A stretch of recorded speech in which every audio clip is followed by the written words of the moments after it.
Assalamualaikum warahmatullahi wabarakatuh. Halo teman-teman, perkenalkan nama saya Tia Sekar Nurjana dari program studi Pendidikan Guru Madrasah Ibtidaiyah kelas A, Fakultas Ilmu Tarbiyah dan Keguruan UIN Sunan Kalijaga 2020. Pada kesempatan kali ini, saya akan menyampaikan materi mengenai nalar Islam. Nalar di dalam Kamus Besar Bahasa Indonesia bermakna pertimbangan tentang baik, buruk, akal budi. Dan setiap keputusan harus didasarkan pada nalar yang sehat. Ditinjau dari segi definisinya, Al-Quran berasal dari kata Arab, yaitu akal, yang artinya akal.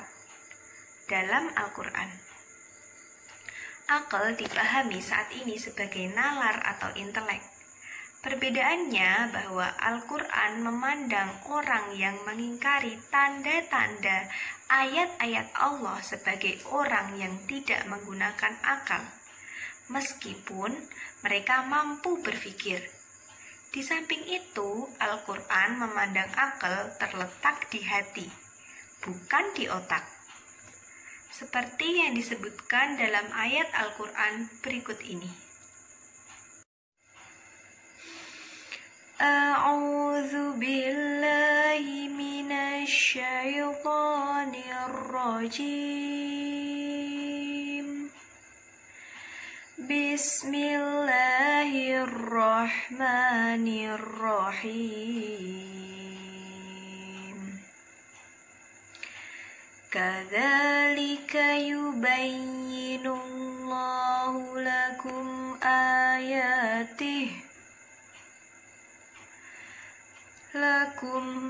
ayatihi la'allakum ta'qilun. Shadaqallahul azim.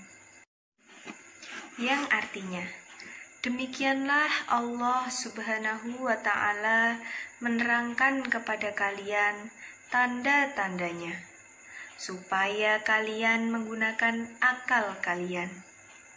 Quran Surah Al-Baqarah ayat 242. Nalar mempunyai peran yang sangat besar untuk kehidupan manusia. Tanpa nalar, manusia tidak bisa bekerja, tidak bisa berpikir, dan tidak bisa merencanakan sesuatu. Dengan adanya nalar, manusia bisa beraktivitas, berkarya, dan bekerja untuk menata hidup secara terarah dan terukur. Dalam definisi lain, yang dimaksud nalar yaitu aktivitas yang memungkinkan seseorang untuk berpikir logis, jangkauan pikir, atau kekuatan pikir. Jadi, nalar dapat dijelaskan tentang cara bagaimana menggunakan nalar pemikiran, cara berpikir logis, atau sesuatu hal dikembangkan dan dikendalikan dengan nalar yang benar, berdasarkan fakta atau prinsip, bukan dengan menggunakan perasaan ataupun pengalaman.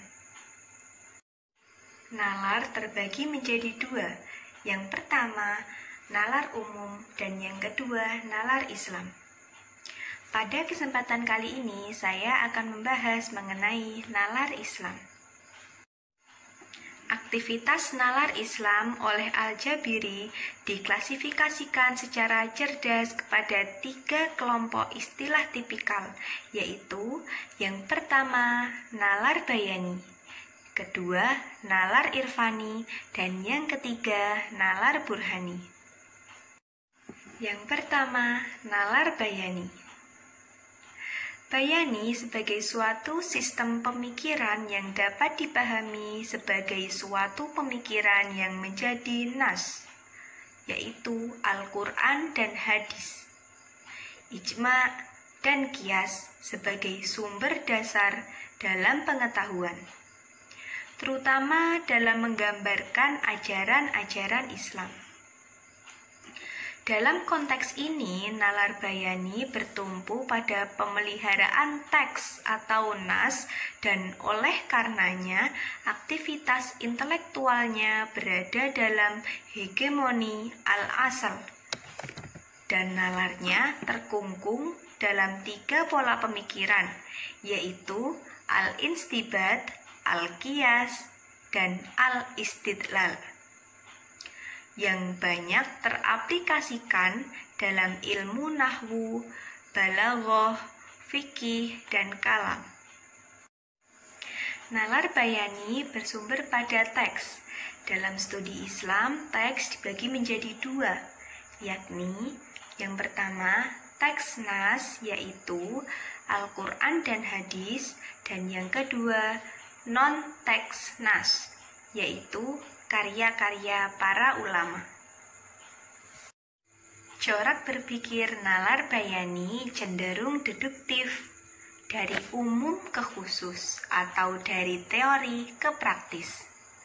Aplikasi teori di lapangan dan mencari apa isi dari teks atau biasa disebut analisis konten. Bentuk argumen nalar bayani: dialektik, apologetik, polemik, dan dogmatik. Fungsi dan peran nalar bayani. Yang pertama, akal sebagai pengekang atau pengatur hawa nafsu. Yang kedua, justifikatif, yaitu akal menyetujui ayat. Yang kedua, repetitif, yaitu bersifat pengulangan. Yang ketiga, taklidi, dan yang keempat, pengukuhan kebenaran. Objek penelitian nalar bayani. 1. Gramatika dan sastra. Bahasa, yaitu nahwu dan balaghah. 2. Hukum dan teori hukum, fikih dan usul fikih. 3. Filologi atau ilmu manuskrip. 4. Teologi, ilmu kehutanan. Dan yang terakhir, dalam beberapa kasus di bidang ilmu-ilmu Al-Quran dan hadis. Subjektivitas nalar bayani. Kelompok pendukung bayani, yaitu kalam, fikih, nahwu, dan balaghah, serta hubungan subjek dan objek. Yang kedua, nalar irfani.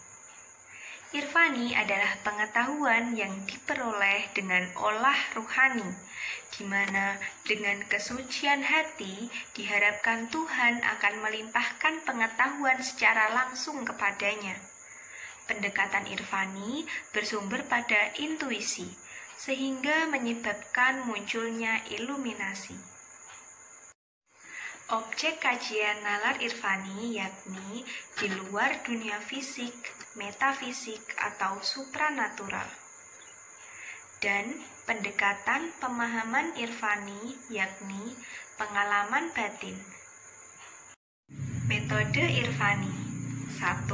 Metode manhaj kahfi atau manhaj ma'rifah irfani, yaitu tidak menggunakan indera dan akal, tetapi menggunakan kasyf dengan riyadoh dan mujahadah. Metode yang kedua yaitu manhaj ikhtisyafi atau al-mumtahilah atau analogi, yaitu metode untuk menyingkap dan menemukan rahasia pengetahuan melalui analogi-analogi. Objek kajian nalar irfani. 1. Menggunakan indera keenam. 2. Objek kajian yang mungkin hanya lewat dalil nakli, nas Al-Quran, dan sunnah Nabi Muhammad SAW. Langkah-langkah penelitian irfani. 1. Takhliyah, yaitu peneliti mengosongkan perhatian dari makhluk kepada makhluk lain. 2. Tahliyah, yaitu peneliti memperbanyak amal soleh dan melazimkan hubungannya dengan Al-Khaliq melalui ritus-ritus tertentu. 3. Tajliyah, yaitu peneliti menemukan jawaban secara batiniah terhadap persoalan-persoalan yang sedang dihadapi. Teknik penelitian irfaniyah: 1. Riyadhah, 2. Tariqah, dan yang ketiga ijazah. Yang ketiga, nalar burhani. Burhani secara bahasa adalah argumentasi yang kuat dan jelas. Dalam istilah logika, al-burhan adalah aktivitas intelektual untuk membuktikan kebenaran suatu proposisi melalui pendekatan deduksi dengan cara menghubungkan proposisi yang satu yang telah terbukti secara aksiomatik. Burhani atau pendekatan rasional argumentatif adalah pendekatan yang mendasarkan pada kekuatan rasio melalui instrumen logika. Pendekatan ini menjadikan realitas dan teks terdapat hubungan antara keduanya sebagai sumber kajian. Realitas yang dimaksud mencakup realitas alam, realitas sejarah, realitas sosial, dan realitas budaya. Dalam nalar burhani, akal memiliki peran dan fungsi yang paling utama. Nalar burhani bersumber pada pengetahuan: 1. Realitas dan empiris, 2. Alam, sosial, dan humanitis. Corak pikir nalar burhani yakni induktif, yaitu generalisasi dari hasil-hasil penelitian empiris. Kelompok-kelompok ilmuwan yang mendukung burhani: 1. Para ilmuwan, baik ilmuwan alam, sosial maupun sosial humaniora. 2. Falsifah atau pakar. Sekian tadi yang dapat saya sampaikan, semoga bermanfaat untuk kita semua. Mohon maaf dan terima kasih atas perhatiannya. Billahi taufik wal hidayah. Wassalamualaikum warahmatullahi wabarakatuh.